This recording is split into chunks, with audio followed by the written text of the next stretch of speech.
instrumentalise la justice pour régler des comptes politiques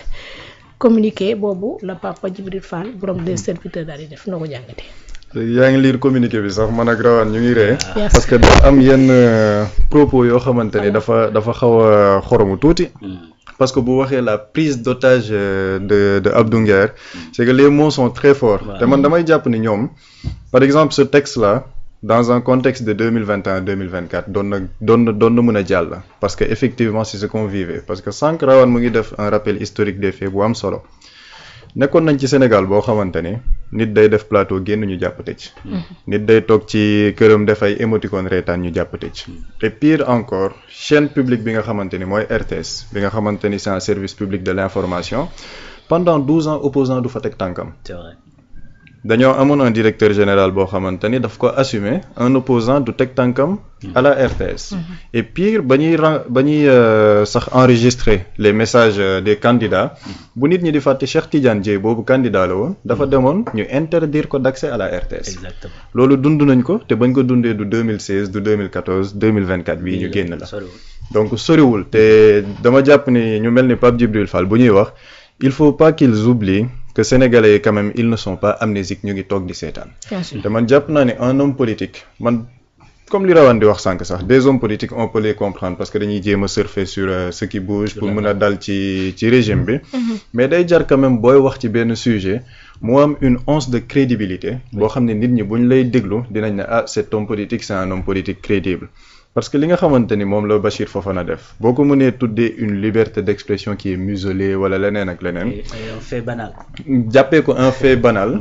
man day mel ni am na vidéo bu ma defoon ci doyen Alioune Tine buy wax ni tout le temps il faut qu'on libère les personnes waruñ di leen tëj parce que nit ñi dañoo war a yaatu dënn di nangu critique et le même doyen Alioune Tine sur Twitter nit ñi dañ koy wax non doyen bàyyil di dal ci kaw régime bi rek mu bloqué la. mu ne parce que moom il n'accepte pas l'indiscipline. donc moom mi nga xamante ni il est de la société civile mënul nangu loolu et puis ñoom ñu bëgg ñi nga xamante ni aujourd'hui ils incarnent les autorités wala les institutions de ce pays ñu mën a yaatu dënn di nangu loolu parce que lenn am na soit ñoom dañoo bëgg légitimer une indiscipline médiatique dans l'espace public wala ñu xool nan la ñuy nekk di doxalee suñu espace public bi parce que li Rawane wax dafa yomb yow am nga tuuma boo teg ci kaw président de l'Assemblée nationale c'est un citoyen sénégalais injusticiable moom mu jàpp ne li nga ko tuumal dafa nekk diffusion de fausses nouvelles yow Bachir Fofana yow nga ne am nga say preuves demal ci justice yaa xëyti nga wax leen ne ah marché bi li nii la demee parce que quand même on parle d'un marché supposé nébuleux boo xamante ni ce sont les fonds publics des Sénégalais donc justice mën na ci am intérêt na ah yow de li nga wax nii de doy na waar torop xaw na graaw donc kaay ma xool li nga wax fan nga ko tënk si tu as des éléments probants ñun ñu def ci une enquête et si on voit que dafa nekk un marché effectivement nébuleux la responsabilité de l'Assemblée nationale elle est engagée mais bu fekkee ni jàpp nga ni yow liñ la tuumaal amul demal yaa xëyti nga layol sa bopp donc les hommes politiques yi ciy wax ñu mel ni Pape Djibril Fall man jàpp naa ni beaucoup de nos opposants politiques xëy na dañoo am un problème de communication wala benn problème ligne directrice seen forme d'opposition parce que ñoom da ngay gis keroog maa ngi koy wax lu mel ni Thierno Alassane Sall moom jamono ji lu tooy rek mu takk maanaam lu génn rek mu wax te loolu par la fin sénégalais yi moom mu ngi wax un fait banal mais ñoom ils ont des discours yoo xamante ni day dem ba banal ci perception populaire bi parce que dañuy wax yoo xam ne yenn saa yi jàpp naa ni day xaw a xeebu parce que pertinence bi du ci nekk crédibilité bi du ci nekk te dañuy bëgg légitimer loo xamante ni jàpp naa ni ci espace public bi mënuñ ko légitimer parce que ku génn am tuuma boo tegoo ko ci preuve yu leer comme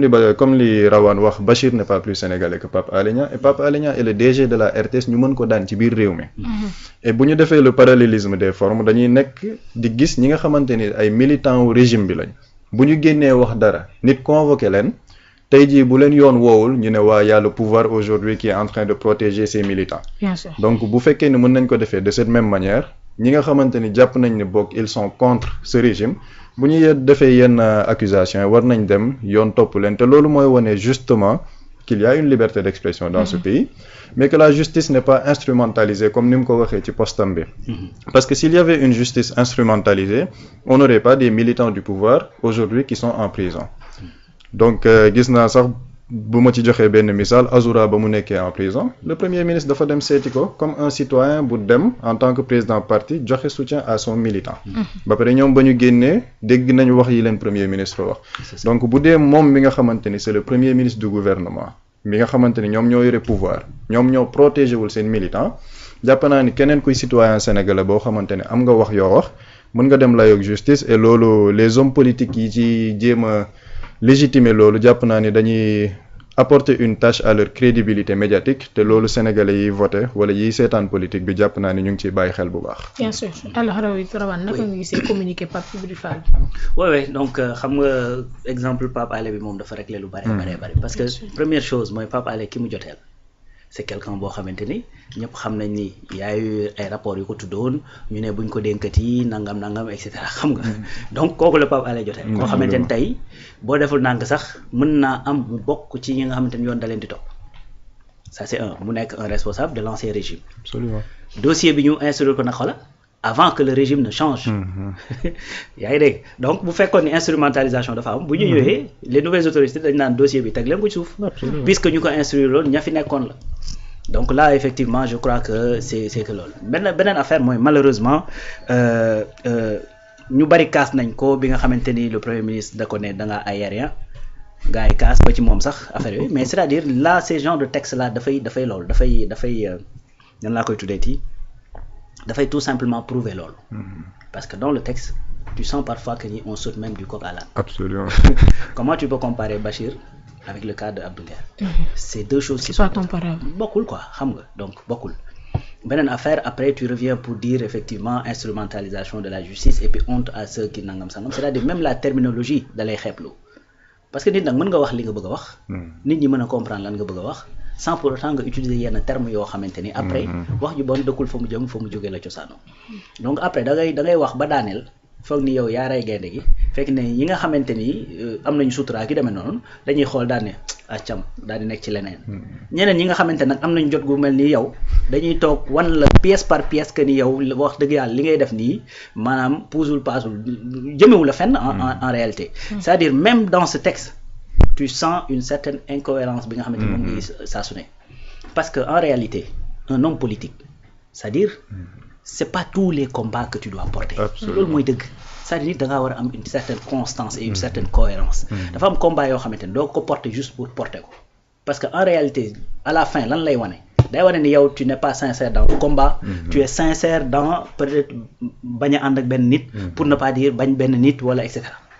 parce que su fekkee ni lépp luy dem en porte-à-faux ak kooku yow da nga koy jàppale des fois mu am lu nekk en porte-à-faux ak kooku te normalement dafa war a nekk en porte-à-faux ak say valeurs yow Absolument. combat boobu waroo koo porter même su fekkee ni dafay yàqal ki nga bëggul